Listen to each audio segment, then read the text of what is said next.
രണ്ടാം പിണറായി സർക്കാരിന്റെ അവസാനത്തെ സമ്പൂർണ്ണ ബജറ്റ് പ്രഖ്യാപനം നാളെ രാവിലെ 9-ന് ധനമന്ത്രി കെ.എൻ. ബാലഗോപാൽ ബജറ്റ് അവതരിപ്പിക്കും. ധനമന്ത്രിയുടെ 5ാം ബജറ്റാണിത്.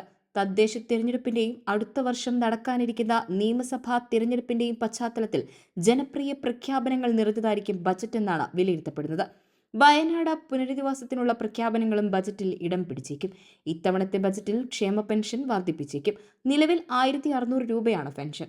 കഴിഞ്ഞ 4 ബജറ്റിലും പെൻഷൻ ഒരു തുക പോലും വർദ്ധിപ്പിച്ചിരുന്നില്ല.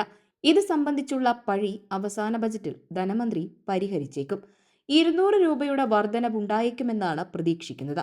ക്ഷേമ പെൻഷൻ കൈപ്പറ്റുന്നത് സംബന്ധിച്ചുള്ള മാനദണ്ഡങ്ങൾ സംബന്ധിച്ചുള്ള പുതിയ പ്രഖ്യാപനങ്ങളും ഉണ്ടായേക്കും.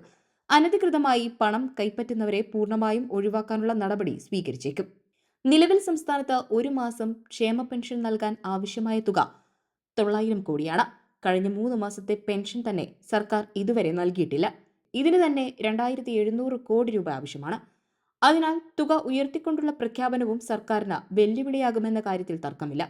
അതേസമയം ക്ഷേമ പെൻഷൻ ഉയർത്തുന്നത് വെല്ലുവിളിയാകുമെങ്കിൽ വാഗ്ദാനങ്ങളിൽ നിന്ന് ഒളിച്ചോടില്ലെന്ന് മന്ത്രി പ്രതികരിച്ചു.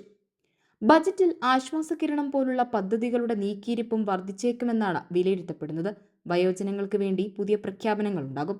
അധിക വരുമാനത്തിനായി മോട്ടോർ വാഹന നികുതി, ഭൂമി നികുതി എന്നിവയ്ക്കുമേൽ സെസ് ഏർപ്പെടുത്തിയേക്കും. റോഡ് നികുതിക്കുമേൽ സെസ് ചുമത്താനുള്ള സാധ്യതയുമുണ്ട്. തദ്ദേശ തിരഞ്ഞെടുപ്പിന് ഇനി വെറും മാസങ്ങളാണ് ശേഷിക്കുന്നത്. വിഴിഞ്ഞം പദ്ധതിക്ക് വേണ്ടിയുള്ള പ്രഖ്യാപനങ്ങളും ഉണ്ടായേക്കും. വിഴിഞ്ഞം അനുബന്ധ വികസനത്തിന് വലുതും ചെറുതുമായ പദ്ധതികളും പ്രഖ്യാപിക്കപ്പെട്ടേക്കും. ഉന്നത വിദ്യാഭ്യാസ മേഖലയിൽ സ്വീകാര്യ നിക്ഷേപം പ്രോത്സാഹിപ്പിക്കുന്നതിന് ലക്ഷ്യം വെച്ചുകൊണ്ടുള്ള പദ്ധതികൾ ഉണ്ടാകും. അതിശയിപ്പിക്കുന്ന പ്രഖ്യാപനങ്ങളോ അമിതമായ വാഗ്ദാനങ്ങളോ ഉണ്ടാകില്ലെന്ന ധനമന്ത്രി പറയുമ്പോഴും ബജറ്റ് കൂടുതൽ ജനപ്രിയ വാഗ്ദാനങ്ങൾ നിറഞ്ഞതായിരിക്കുമെന്ന് തന്നെയാണ് വിലയിരുത്തപ്പെടുന്നത്.